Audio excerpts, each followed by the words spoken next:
Tengan todos y todas muy buenas noches. El Colegio de Ingenieros Civiles y Peras y Moras les da la bienvenida a la charla del día de hoy, Soluciones que conectan la importancia de pensar en el cliente a cargo de la instructora Maribel Mora Zamora. Antes de presentar a nuestra panelista del día de hoy, recordarles que pueden colocar sus consultas en la pestaña de preguntas y respuestas que se encuentra en la parte inferior de esta aplicación. Estas serán evacuadas al finalizar la conferencia. También importante que tomen en cuenta la charla está siendo grabada y será colocada en el canal de YouTube del Colegio de Ingenieros Civiles, el cual los invitamos a suscribirse.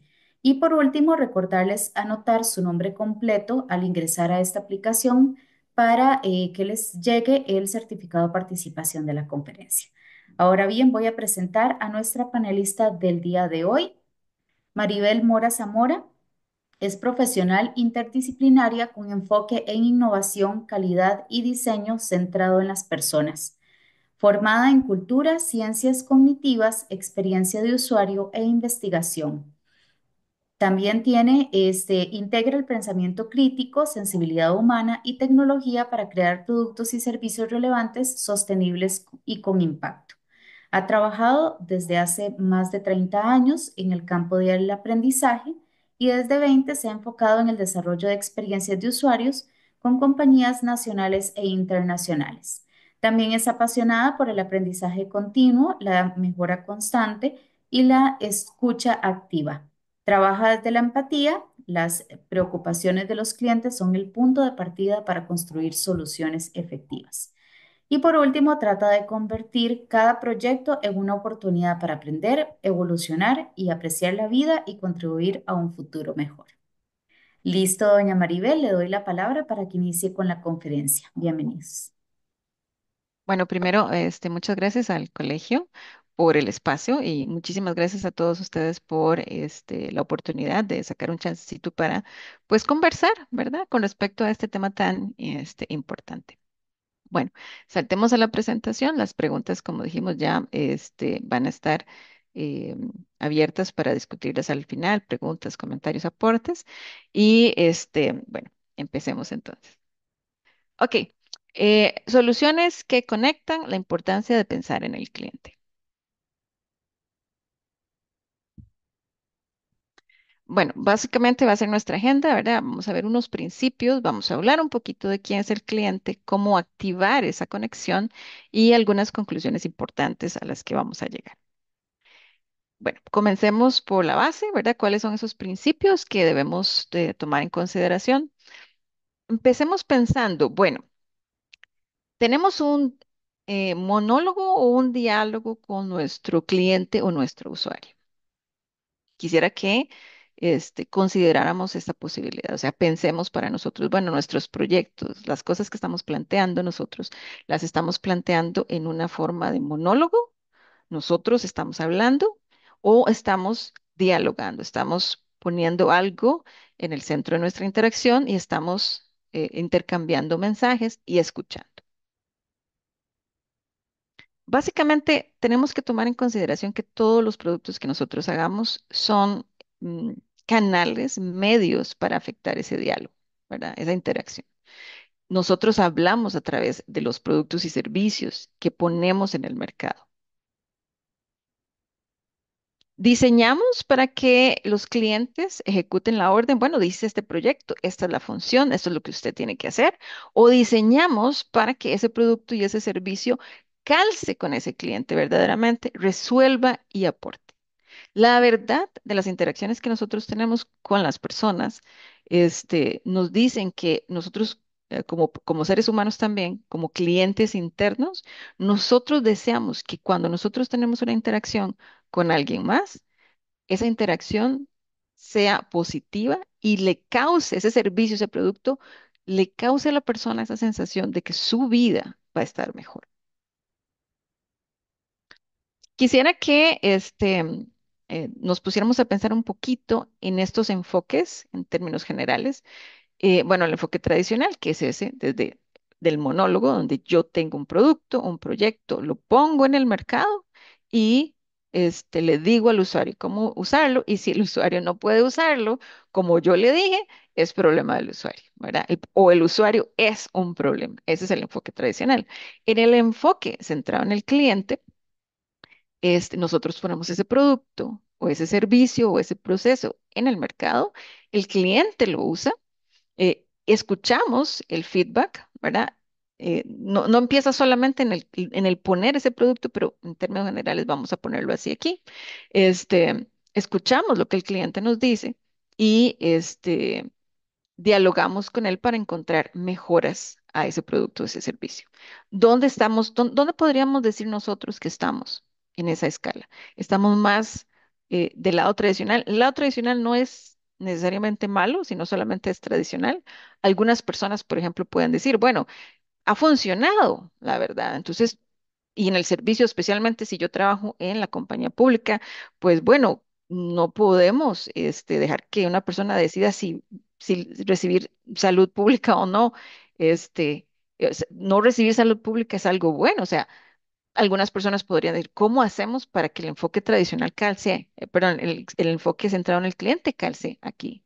Algunas otras personas pueden decir, bueno, es muy bonito, es interesante, es novedoso el enfoque centrado en el cliente, pero el cliente tiene siempre la razón. Eso, significa que entonces el cliente va a ser un tirano de mis servicios y productos. Ese es un contraargumento también. Entonces, todos los enfoques tienen algo que es positivo, algo que es negativo, alguna pregunta, algún cuestionamiento que se puede hacer.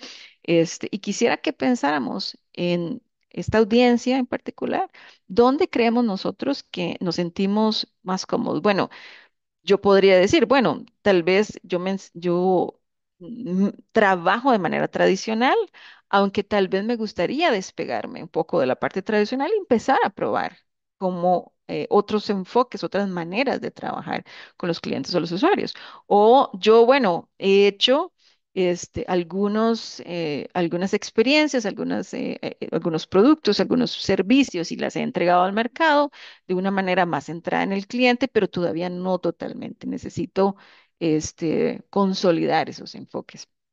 Quisiera que en términos generales, nuestra audiencia considerara, bueno, qué es lo que hace con su trabajo, dónde se enfocaría en esa escala y dónde le gustaría estar en relación con esa escala.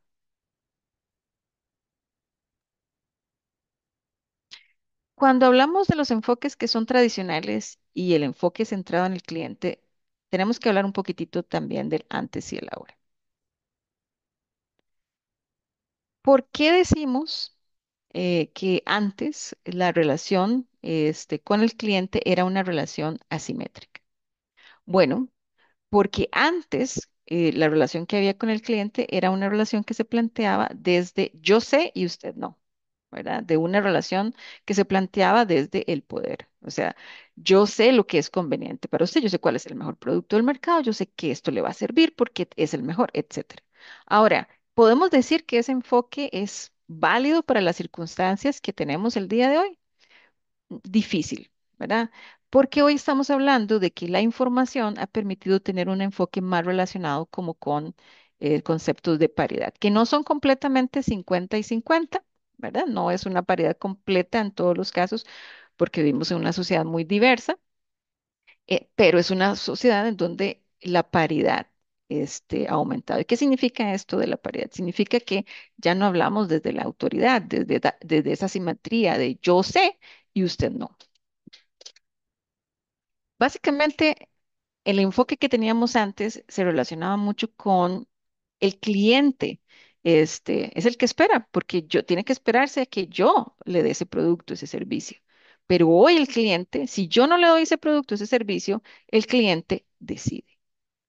Nosotros hablábamos antes, los que creamos proyectos, productos, servicios, los poníamos allí y esperábamos que el cliente escuchara. Hoy sabemos que por la cuestión de las redes sociales, especialmente, Las voces de los clientes están amplificados. Gracias al Internet, los clientes también tienen una amplificación debido a la información. Entonces, ya no podemos plantear la relación del cliente o del usuario en términos de como se planteaba antes y en donde existía esa asimetría. Ahora, tenemos que tomar en cuenta, y eso es muy, muy importante, cuando nosotros desarrollamos proyectos, básicamente, no solamente tomamos en cuenta al cliente con el afán de mejorar, es que tomamos en cuenta al cliente para no desaparecer. Y a veces eso es algo que se nos olvida. Si nosotros no escuchamos al cliente, alguien en el mercado lo va a hacer y va a resolver para ese cliente y vamos a perder un cliente.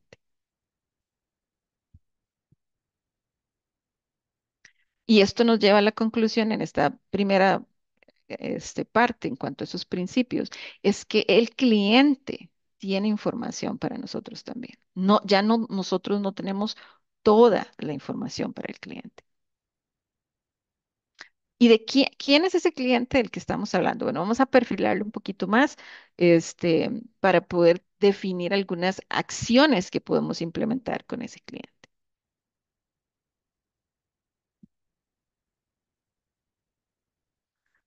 Cuando hablamos, porque esta charla, ¿verdad? Se llama Soluciones que Conectan. Cuando hablamos de proponer, de crear un producto, de crear un servicio, ¿qué es lo que ustedes consideran que tenemos allí? Tenemos, primero, proponemos ese producto, ese servicio, esa conexión primero, a partir de poner eso que hicimos y luego esperamos la reacción del cliente o deberíamos conectar primero con ese cliente para desarrollar ese producto. Quisiera saber si alguien tiene una opinión al respecto ahorita y me puede colaborar con una respuesta a esa pregunta.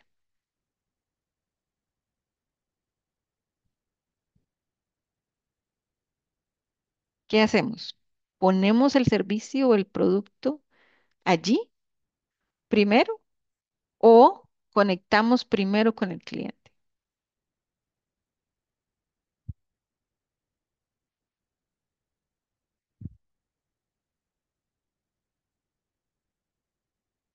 Bueno, realmente, si ponemos primero un producto en el mercado sin haber pasado por un proceso de conexión con el cliente, es completamente como si yo hubiera puesto cualquier cosa, incluso algo incorrecto, en el mercado para ese cliente. En ese, en esa espectro es que se encuentra la relación con el cliente sin previamente haber desarrollado una conexión. Ahora, ¿cómo conectamos con el cliente? Bueno, aquí y esta parte es muy interesante como para poner atención a ciertas herramientas y técnicas que podemos utilizar para mejorar esa conexión. Bueno, según los estudios, una de las primeras cosas que tenemos que hacer para desarrollar esa conexión con el cliente es desarrollar un sentido de servir a nuestra audiencia. Y nosotros estamos ahí para ayudar al cliente y el cliente debe sentir claramente que esa es nuestra función. Ahora, muy interesante, una de las cosas que las investigaciones demuestran con respecto a esa relación, esa conexión que debemos crear con el cliente, es que hay una relación inversa de sentimientos de poder y toma de perspectiva. ¿Qué significa esto? Que generalmente, cuando tenemos una persona que tiene más poder, esa persona pierde también esa habilidad de eh, tomar la perspectiva del otro. Entonces, más poder va a significar menos habilidad para entender la perspectiva del otro. Y por lo tanto, menos poder va a significar que esas personas tienen también más habilidad para conectar. ¿Por qué? Bueno, posiblemente una de las hipótesis es porque posiblemente al tener menos poder, tener menos recursos, mi estrategia para sobrevivir y adaptarme es poder entender mejor al otro, porque con eso yo puedo obtener los recursos que necesito para llevar a cabo una actividad, una estrategia, una venta, etcétera. Entonces, aunque parezca contraintuitivo, una de las recomendaciones para poder conectar con el otro es bajar ese nivel de poder. ¿Cómo hacemos para bajar ese nivel de poder que podamos tener en un proyecto, por ejemplo, en una organización privada o pública? Bueno, por ejemplo, un contexto, un ejemplo sencillo. Estamos en una empresa, yo soy uno de los gerentes en esa empresa y hay alguien que me dice, no, este proyecto no está bien por esto, esto y esto.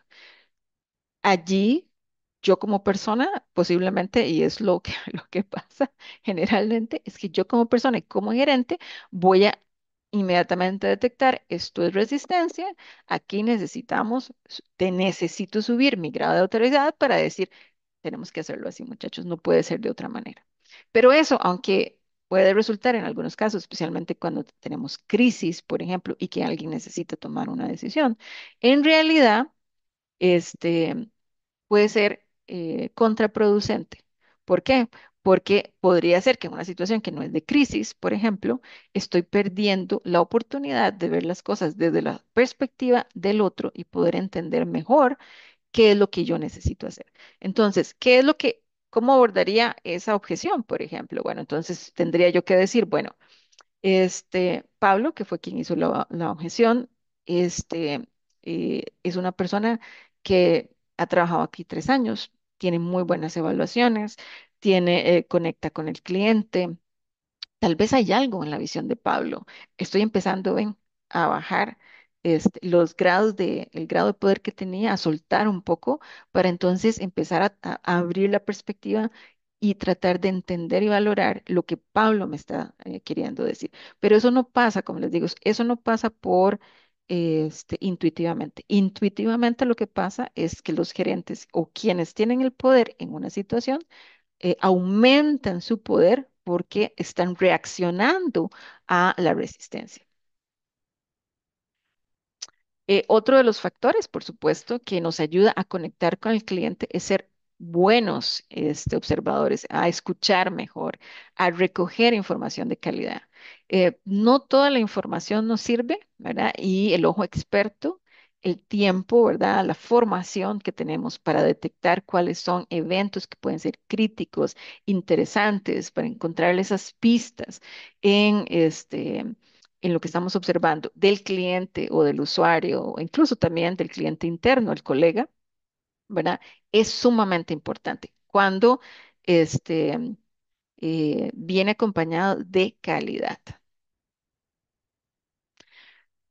Tenemos que aprender a trabajar emociones, señales, cuál es el papel de la razón y también cómo trabajar el reflejo. Las emociones muchas veces son reacciones, pero no necesariamente solamente reacciones. Las emociones generalmente nos dan como una visión de eh, qué es importante para una persona, pero tenemos que tomarlo como una señal. No nos podemos quedar en la parte superficial de ver esa explosión o de ver esa alegría, esa euforia, etcétera. Necesitamos mover eso y entender qué es lo que está detrás, porque generalmente las emociones son señales. El enojo, por ejemplo, es una señal de protección. La persona está tratando de proteger algo que es extremadamente valioso o por lo cual se siente vulnerable, y necesito entender, si yo entiendo y remuevo esa reacción que está teniendo esa persona, esa emoción, y entiendo que es una señal de que está protegiendo algo y voy directamente a entender qué es lo que esa persona está protegiendo, puedo tener una ventaja muy importante para razonar con respecto a eso y para poder conversar del objeto que es importante verdaderamente en la interacción. La razón también, bueno, en las emociones, cuando hay muchas emociones, a nosotros eh, puede también sonarnos un poco contraintuitivo, pero cuando las personas este, reaccionan emocionalmente o nosotros reaccionamos emocionalmente, hay muchas emociones aunque parezca contraintuitivo, tal vez la primera parte puede ser un poco más emocional, pero nosotros siempre debemos tratar de rescatar la razón. Las investigaciones muestran que aunque podamos tener esa primera empatía inicialmente, ganamos cuando traemos la razón a mediar la interacción emocional. Y cuando hablamos de reflejo, también hablamos de conectarnos a través de gestos, a través de mímica un poco también, ¿verdad? Em, Cuando estamos en una sala, estamos con varias personas, estamos observándolas, ¿verdad? ¿Qué gestos hacen? Cruzan la pierna, cruzan los brazos, se mueven hacia atrás, se mueven hacia adelante. Y ese tipo de cosas, aunque parezca increíble, ese tipo de cosas, no tenemos que inventarlas todas, porque posiblemente incluso para el usuario que está ahí, le va a parecer un poco extraño, pero ese tipo de señales a nivel inconsciente pueden aumentar las posibilidades de conexión. Las personas se sienten más cómodas cuando hay un lenguaje corporal que es similar al de ellos. Entonces, eso ayuda también a conectar. Eh, Parece algo de sentido común, ojalá así sea, pero la autenticidad y la ética, o sea, ser decente y ser uno, sigue siendo un factor que permite la conexión. Y ser uno no quiere decir que uno se siente completamente relajado, sino que usted trataría a una persona exactamente como esa persona, como usted trataría a un amigo, eh, amistad, cuando está celebrando fin de año, por ejemplo. No, eso no significa eso. Significa sentirse auténtico, es sentirse relajado en su propia piel.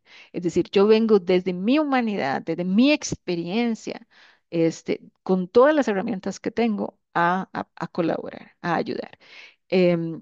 Y me interesa su bienestar legítimo, me interesa el bienestar de la empresa, del proyecto también. Las personas son muy buenas detectando eh, a quién pueden categorizar como auténticos o quién está fallando en esa situación. Y lo que van a hacer automáticamente es alejarse. Volvernos el experto que aplica. Eso es muy interesante según las investigaciones. ¿A qué nos estamos refiriendo con esto a la hora de conectar? Las personas tienden a confiar en las personas que identifican que saben. Pero ¿cómo podemos ser el experto? Especialmente hoy, cuando todo está en el Internet y cuando todo es, bueno, tenemos herramientas como inteligencia artificial que parece estar sustituyendo al ser humano hasta cierto punto, ¿verdad? ¿Cómo podemos volvernos el experto? Bueno, en primera instancia, tenemos que recordar que hay muchas cosas que están ahí que más que todo corresponden a la esfera del qué, ¿verdad? Ese conocimiento está ahí. ¿Qué son las finanzas personales? Bueno, posiblemente no necesite yo ir a donde un financista y preguntarle esa definición, ¿verdad? Puedo ir al internet, ya está ahí, ¿verdad? Pero ¿cómo hacer para combinar estrategias de finanzas personales para aumentar mi salud financiera? Es muy distinta. Entonces, la llamada aquí es, primero, como expertos, no, tenemos que fortalecer un poco nuestra posición con respecto a la información y entender que no es entregar información, saber, el experto era quien sabía, esa era la definición, pero el experto hoy no es el que sabe, sino es el que diferencia la información de la información de calidad y quien sabe hacer algo con esa información, que responde las preguntas cómo usarla, dónde usarla, cuándo usarla, para qué, por qué. Esas preguntas que no necesariamente encontramos o que son más difíciles en realidad de tamizar en Internet porque tenemos más orientación hacia el qué, o hacia la información en general que tenemos allí afuera. eh, el entender que podemos seguir siendo expertos, ¿verdad? Desde ese otro ángulo es muy importante, porque entonces va a generar, nos va a dar un lugar a nosotros dentro del proyecto, nos va a dar un lugar a nosotros dentro de la comunidad, dentro de nuestros equipos, con nuestros clientes, ¿verdad? Y nos va a permitir generar confianza. Otro aspecto, según lo que las investigaciones revelan, es que para conectar es importante también considerar nuestro rol como el cliente interno. Como ser humano, ¿verdad? Estamos expuestos a un montón de cosas. La frustración, por ejemplo, es una de ellas. Y muchas veces cuando hablamos de autogestión, nos referimos a entender cómo manejar esos aspectos con nuestro día a día. Entonces, por ejemplo, de repente tengo mucho trabajo, yo sé que tengo como la definición de prioridad significa que es una sola cosa, pero ya tengo cinco porque cinco clientes que me han dicho que necesitan que yo reaccione con prioridad a X cosa, ¿verdad? Entonces, bueno, estoy muy frustrada porque yo siento que no estoy dando abasto, ya empiezan los sentimientos de culpa, el síndrome del impostor incluso, etcétera. Entonces, necesito aprender, necesito tener estrategias que como cliente interno, como persona, me ayuden a gestionar ese tipo de cosas. Bueno, concéntrese en cinco, solo cinco. Ok. Y luego otras cinco más. Tome eh, pausas, haga pausas completamente sin ningún recurso tecnológico. Deja el teléfono allí, ¿verdad? Etcétera. Necesitamos tener esas estrategias, ¿verdad? Para tener un ambiente laboral sano que nos permita desde esa sanidad conectar con el cliente. Una vez que hemos recogido toda esta información, que hemos conectado, que sabemos más sobre nuestros clientes, generalmente desarrollamos también ciertas estrategias para mantener esa información presente. Una de esas estrategias es para crear una persona en donde recogemos los datos de un proxy, o sea, un cliente similar o cercano a lo que nosotros consideramos el cliente ideal para el cual estamos trabajando o vamos a desarrollar un proyecto, una aplicación, etcétera. Y desde esa perspectiva recogemos datos que no son solamente demográficos, ¿verdad? Sino que estilos de vida, motivaciones, información psicodemográfica, personalidad, etcétera. Lo ponemos en una hojita y en esa hojita ponemos una foto, ¿verdad? Esa foto que representa a ese cliente. Y reflejamos la emoción que queremos de esa persona. También podemos hacer estudios de caso, ¿verdad? Tomamos en cuenta, por ejemplo, a una persona que ha vivido una experiencia como el prototipo de cliente que estamos teniendo para ese tipo de proyecto. Estos dos han sido como muy tradicionales y se usan mucho en general para el diseño de experiencias, para mantener al cliente presente. Tal vez para mí el único pero que tengo con estas dos herramientas es que como son digitales, terminan en un documento. Entonces, necesito acordarme de abrir el documento o tengo que imprimirlo. Bueno, en el caso bueno, por ejemplo, como este caso, que es un video, de verlo, etcétera, para recordar, para mantener presente a ese usuario. Entonces, una de las estrategias que generalmente combino con eso es el de la silla vacía. La silla vacía es tener una silla, por ejemplo, en mi oficina yo tengo una silla adicional en donde yo pongo el nombre del cliente. Esa presencia física de ese cliente en donde está esa silla vacía, en donde yo puedo voltearme a ver esa silla, en donde puedo tener cierta interacción, tiene un impacto, porque está en mis circunstancias tridimensionales, ¿verdad? Está ahí y me está recordando que esa silla está ahí y que ese cliente es parte de mi contexto, de mi interacción. A mí me ha servido particularmente y bueno, quería compartirles esa herramienta. Ahora, hemos estado hablando del cliente, quién es, qué hacemos para conocerlo, qué podemos hacer para conectarnos, pero resulta que no es el cliente, son los clientes. Hay varios tipos de clientes. Y quisiera que por el momento no vamos a entrar con mucho detalle con esto, pero vamos a mantenerlo un poquito como aquí para poder retomarlo más tarde. Pero hay diferentes tipos de clientes y no necesariamente nos tenemos que relacionar con todos esos tipos de clientes al inicio de un proyecto y después vamos a retomar eso. Pero estamos hablando de clientes. Ahora, nos hemos conectado, hemos recogido información, estamos haciendo cosas para construir una relación con el cliente y ahora, ya que tenemos esas herramientas, estamos empezando a gestionar, a crear ese common ground, ese punto de encuentro, en donde ya vemos que, ok, este lugar en común que tenemos los dos, aquí es donde podemos trabajar. Ahora, cuando creamos ese common ground, pasamos a esta otra parte de encontrar el problema. Cuando hablamos de un problema, hablamos de un reto, hablamos, bueno, puede ser un problema como tal, ¿verdad?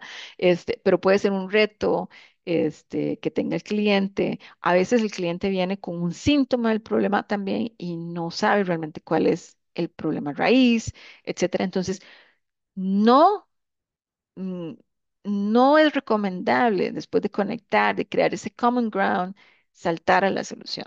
Las estadísticas de la psicología cognitiva dice que cuando tenemos dos tipos de personas a la hora de tener problemas, de enfrentarse a un problema, los novatos y los expertos. Bueno, creo que siendo el colegio de ingenieros, ¿verdad? Eso es algo que en la parte ingenieril está muy bien estudiado, la solución de problemas. Se abarca generalmente desde la psicología cognitiva y la economía y la ingeniería, cómo las personas solucionan problemas. Esos dos tipos de personas, en general, lo que hacen es hacer, los novatos ven un problema y saltan a solucionarlo. Y eso incrementa en 70% las posibilidades de no solucionar el problema. Vean qué interesante. Y en reflejo a ese número, ¿verdad? ¿Qué hacen los expertos? Los expertos lo que hacen es, antes de saltar al problema, ellos estudian el problema para entender el ángulo del problema, ¿no? Del problema, porque ellos saben que el 50% de resolver ese problema, o más posiblemente, es entenderlo. Para poder resolver algo, tengo que entender cuál es el problema, porque si no, daría igual que yo dijera cualquier cosa para resolverlo. Entonces, es muy interesante cómo teníamos este marco de problem solving y este marco de problem solving está cambiando a problem finding. Ajá. Y después de encontrar ese problema, ahora sí, dediquémonos a crear, a diseñar una solución. Entonces, hemos hablado de para algunos aspectos de dónde estamos con respecto a los parámetros de el diseño de soluciones, la gestión de proyectos también, proyectos de innovación en ese sentido también. Hemos hablado un poquitito de quién es el cliente, ¿verdad? ¿Qué necesitamos para trabajar con el cliente? Conexión y common ground, ¿verdad?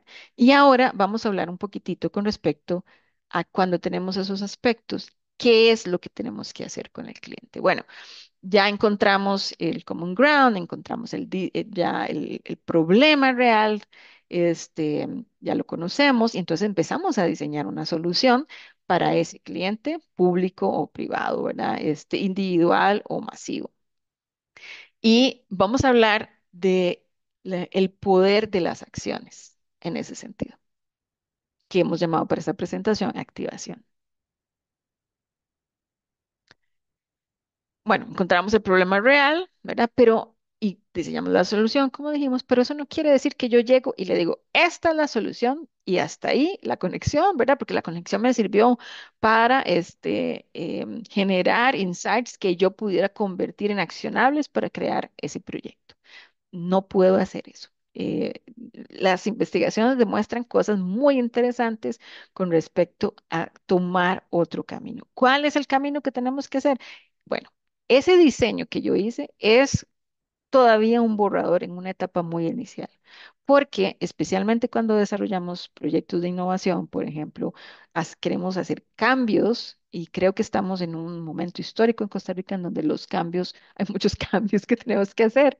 Este, queremos hacer cambios, queremos hacer innovación y hay muchas variables que no podemos prever Hay muchas cosas que no sabemos, hay mucha incertidumbre, porque tampoco vivimos en un contexto donde controlamos todas esas variables.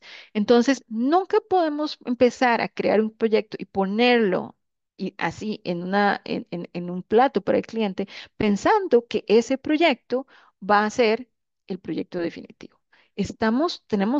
Tenemos que continuar desarrollando esa conversación de la que hablábamos al principio, ese diálogo, pensando en eh, escuchar, probar, ver y actuar para medir esa primera iniciativa.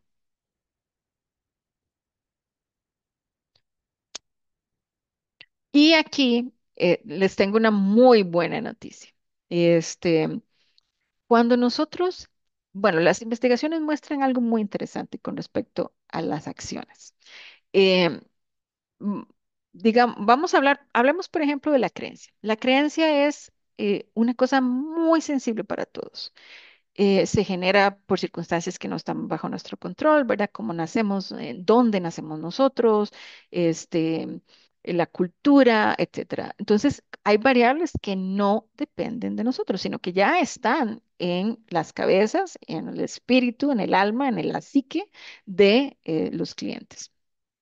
Entonces, por ejemplo, la psicología cognitiva dice que si yo voy a hablar con un cliente con respecto a una creencia, lo primero que yo debería hacer es preguntarle si hay algo que yo dijera que puede cambiar esa creencia. Si la persona dice no, que va a ser generalmente lo que va a pasar, la persona dice no, la verdad es que nada de lo que usted diga me va a poder hacer cambiar mi posición con respecto a esto. Yo creo firmemente en esto, esto, eso. Eso es una creencia, ¿verdad? Puede ser un valor también asociado a una creencia. Eh, ¿Qué es lo que tengo que hacer? Entonces, yo ya sé, esa persona no, pues no voy a conversar con esa persona desde esa perspectiva. La conversación, los argumentos posiblemente no sean suficientes para lograr que esa persona cambie de perspectiva o se ponga en mi perspectiva. ¿Qué es lo que hace que una persona cambie una creencia? Bueno, las investigaciones muestran que las personas, que las acciones crean creencias. Entonces, cuando yo le doy la oportunidad a un cliente de hacer, de probar, por ejemplo, les voy a poner un ejemplo muy concreto. Una municipalidad tenía o tiene el proyecto de crear un bulevar en una calle muy importante. Entonces, pareciera que la comunidad tiene cierta resistencia a esa acción, ¿verdad? Y han estado en procesos de discusión. La comunidad tiene resistencia, no pareciera querer ese cambio. Entonces, una de las formas que podríamos plantear para mover al cliente de esa creencia es cerrar la calle por un fin de semana y hacer una simulación de lo que esa bulevar significaría. Entonces, yo pondría, ac- podríamos poner actividades, nada como muy en el nivel de una feria, porque eso implica gastos y implica una serie de inversiones que posiblemente no estemos listos en este momento, ¿verdad? Para hacer del proyecto. Pero simular eso, hacer que la gente experimente, sienta, viva lo que significaría ese cambio, podría crear otra creencia. No necesariamente desechar la que ellos tenían, pero ahí es donde pero el sujeto está más abierto como a negociar, ¿verdad? Entre la creencia que tenía y esa nueva creencia, que está creando a partir de la experiencia. Tal vez es por esa razón que eso es un comentario que escuchamos muy frecuentemente cuando nosotros viajamos a una cultura que es particularmente tal vez diferente a nosotros, y eso nos abre el mundo. Lo que nosotros creíamos del contexto de las personas, de la religión, de la vida, del día a día, de nosotros mismos, de repente es distinto. Entonces, ese es el valor de las acciones. Entonces, aunque hay muchas cosas que, digamos, en la discusión podamos hacer para persuadir, para este, conectar, o sea, llevar esa conexión un poquito más en el momento de que estamos trabajando con la solución. Llevar al cliente a actuar es sumamente importante. Y hablemos de algunas cosas que podemos hacer adicionales a la acción, ¿verdad? Para gestionar mejor el hecho de que el cliente también entienda esa conexión, porque ya nosotros conectamos con el cliente, ya escuchamos, pero también tenemos que ayudar al cliente a que nos escuche también, a que vea nuestra perspectiva. Conectar no es en una sola dirección, dialogar no es en una sola dirección, ¿verdad? Implica ese ir y venir de las dos partes. Bueno, cuando nosotros, por ejemplo, veamos esta primera estrategia, provocando con preguntas, cuando en lugar de dar respuestas, yo pregunto, ¿verdad? Lo que estoy haciendo es que la persona está buscando sus propias razones, no son las mías. Yo estoy generando una pregunta que provoca que esa persona me esté dando sus razones para hacer o no hacer algo. Puedo, por ejemplo, hacer también una entrevista motivacional. Una entrevista motivacional que es, por ejemplo, em, yo le digo a alguien, bueno, eh, bueno, por qué no has terminado este trabajo? De la escala del 1 al 10, ¿qué tan cerca estás de decirme, qué tan listo estás para hacer esta actividad, terminar este reporte, por ejemplo? Bueno, la verdad, un 5. Ok, bueno, un 5. ¿Y por qué no escogiste un número más bajo? Bueno, primero las personas no esperan esa pregunta, entonces ahí descolocar a la persona es algo importante como para hacerlo pensar desde otra perspectiva.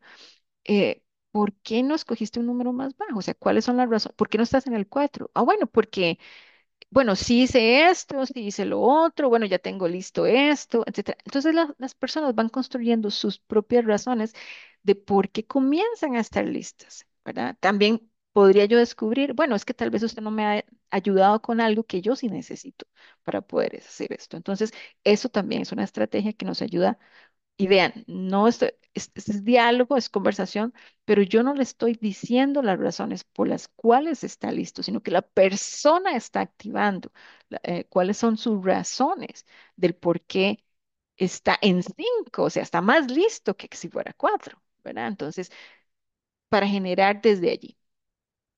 Información de prueba social, por ejemplo, está comprobado que las personas actúan en relación con los contextos en donde están. Entonces, por ejemplo, y eso es sumamente importante.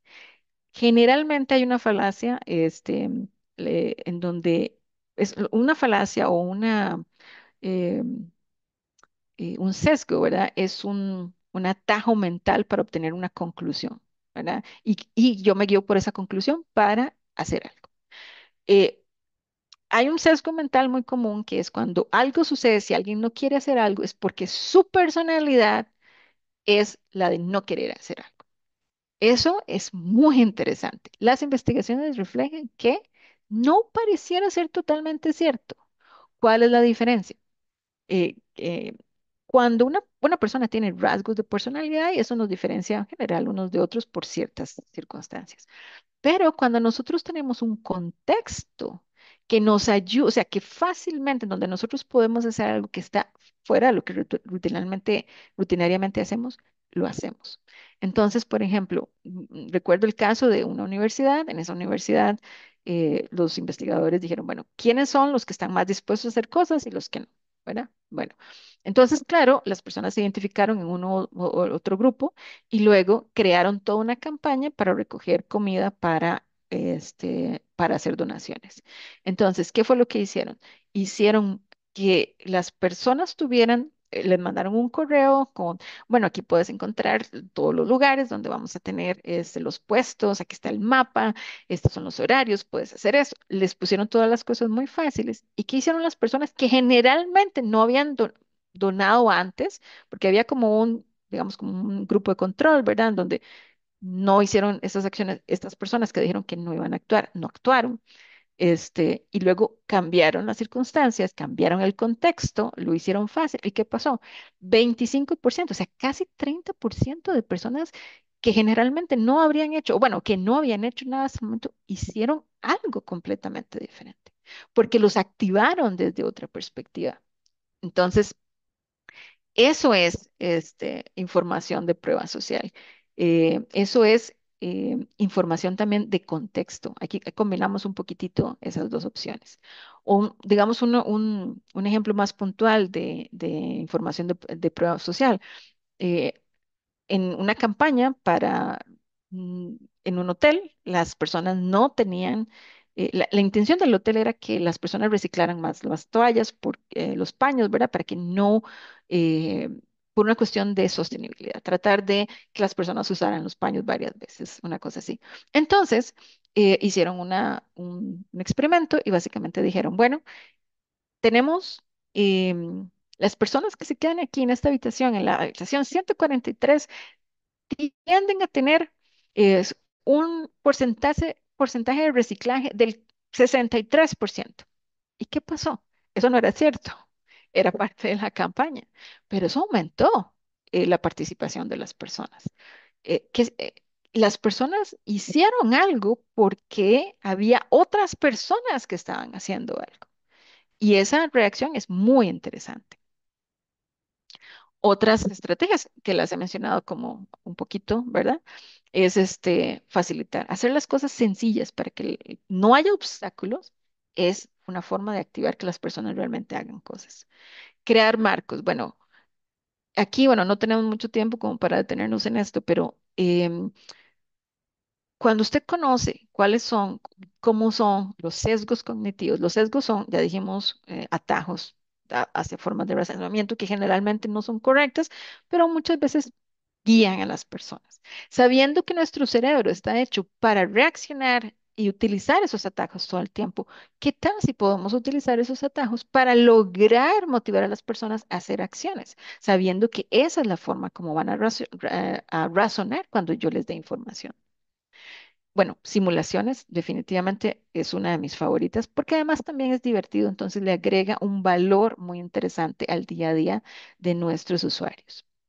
Y la claridad y la forma de nuestro mensaje, por supuesto, son cosas que todavía tienen mucho impacto en cómo las personas toman acciones para hacer cambios e innovar.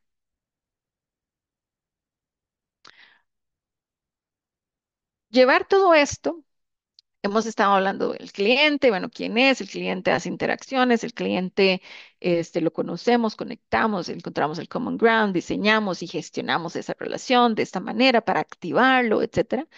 Y aún así, el proceso no ha terminado allí, ¿verdad? ¿Por qué? Porque aquí es donde retomamos el tema de tener clientes que son distintos. Entonces, nosotros ya tenemos un producto, diseñamos un producto, ya gestionamos, seguimos gestionando, tenemos una conexión, una relación con el cliente, hemos construido eso, pero resulta que cuando especialmente tenemos productos que llegan a ser masivos, ¿verdad? Tenemos esta situación.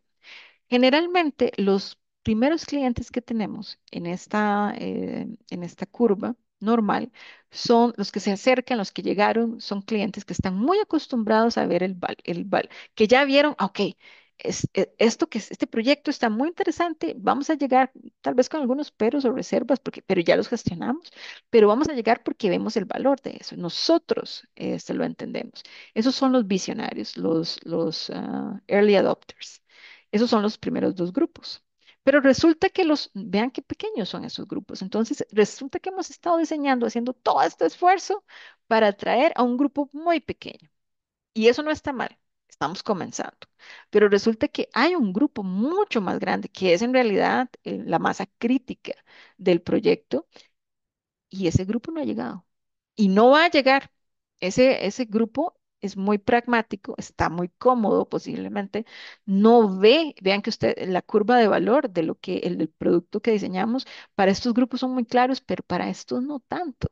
Entonces, a estos hay que irlos a buscar. No van a llegar y necesitamos otra serie de esfuerzos para llegar a ellos, para entender cómo tenemos que qué información, qué detalles tenemos que obtener de ellos para rediseñar, para reformar, para posiblemente no cambiar porque ya los innovadores ya nos dieron esa información, pero terminar de darle forma en los detalles a ese proyecto para que sea funcional para la mayoría temprana es algo sumamente importante. ¿Cuándo dejamos de diseñar?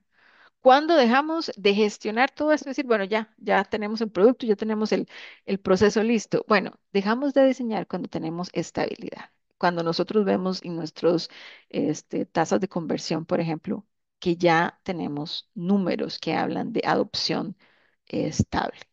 Y eso podría implicar que cuando diseñamos un proyecto, y yo sé que a veces es difícil verlo, es algo que ha estado tratando de cambiarse por muchos años en la industria, en la gestión de proyectos, en el diseño de soluciones, etcétera. em, eh, Puede tomar 3 a 5 años. Hay casos distintos, hay casos, por ejemplo, de adopción en 6 meses, cuando ha sido algo pues muy claro en cuanto al aporte, ¿verdad? Pero nos puede tomar tiempo. El tiempo es una variable que nos negamos a ver y que es una variable que pesa en todos los proyectos.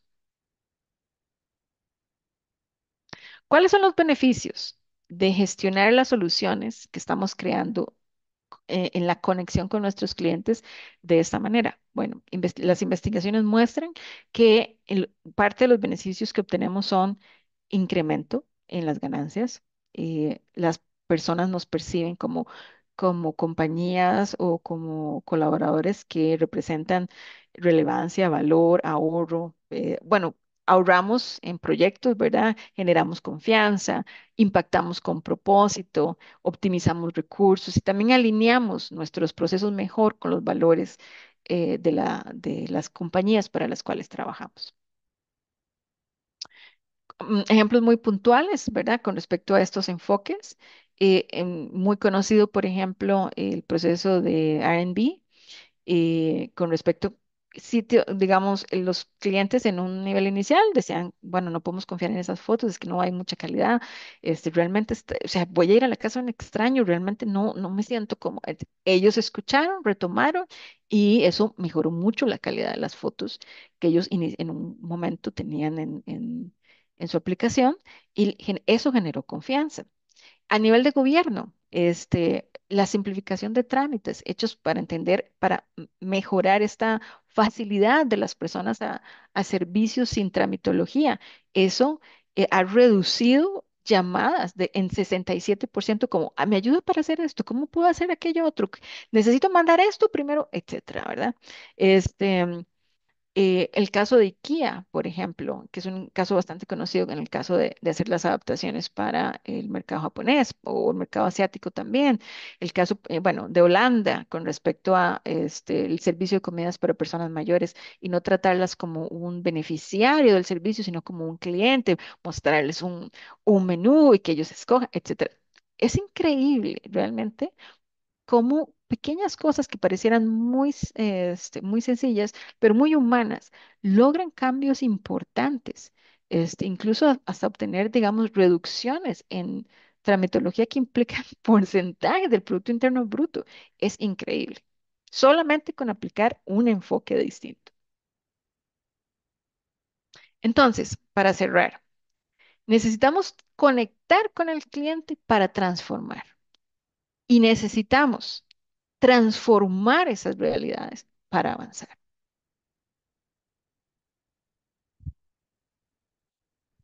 Ahora sí, llegamos a la parte de las consultas. Muchísimas gracias a Maribel por la excelente conferencia. Abrimos el espacio para preguntas. Vamos a ver, dice, me imagino que este era el inicio cuando hiciste la pregunta. Alguna persona puso primero se conecta para saber qué es lo que el cliente quiere. Ujú. Ese es siempre el enfoque. Luego, Esteban Bermúdez dice, al inicio dijeron que nos tenemos que asegurar de poner el nombre para recibir el certificado. Este, Sí, lo que tiene que hacer Esteban tal vez es colocar el nombre aquí mismo y nosotros lo revisamos. Siempre es importante que verifiquen con cuál nombre ingresan a la plataforma porque nosotros lo que hacemos es descargar una lista y con eso se hacen automáticamente los certificados. Entonces, Ah, si no viene el nombre en la lista, este, no se les va a llegar el certificado, ¿verdad? No sé si tienen alguna otra consulta. Pueden levantar la mano también y les activamos el micrófono.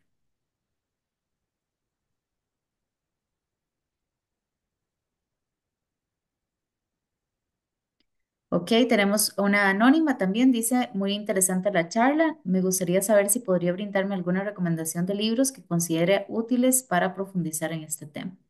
Sí, muchas gracias. Una pregunta muy interesante. Últimamente, como les dije, este enfoque de llegar a la solución ha estado cambiando y en los últimos 7 años, por ejemplo, bueno, creo que hay información bastante interesante desde el área de la psicología cognitiva. Entonces, cualquier manual de psicología cognitiva con respecto especialmente a la toma de decisiones y em, em, resolución de problemas puede ser un manual interesante. Hay varios. Pero ahorita quisiera recomendarle un libro en particular que me parece muy interesante de el cofundador de Waze, Irving Levine.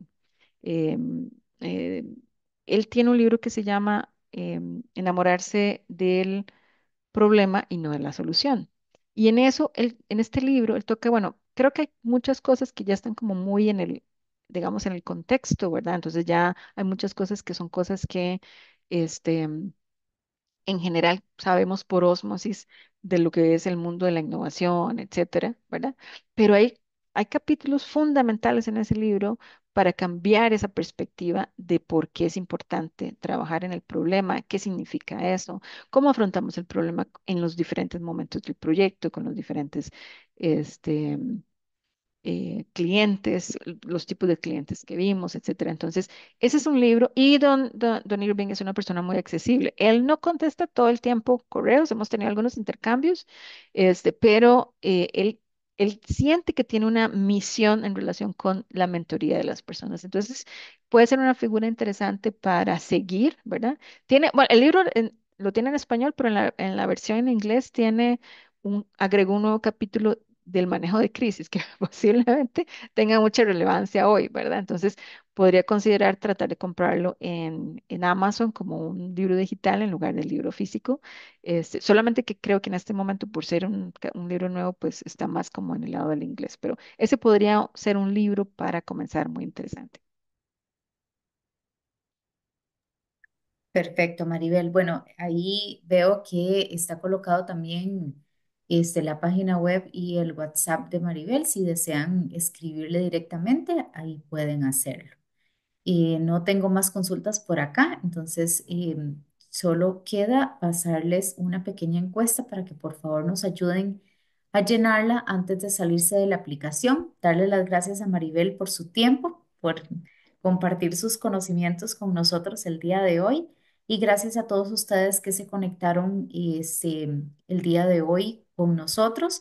Y recordarles que la charla queda grabada y colocada en el canal de YouTube del Colegio de Ingenieros Civiles en los próximos días, por si desean compartirla o bien repasar alguna parte. Muchísimas gracias a todos. Buenas noches. Buenas noches, Maribel, y muchas gracias. A ustedes.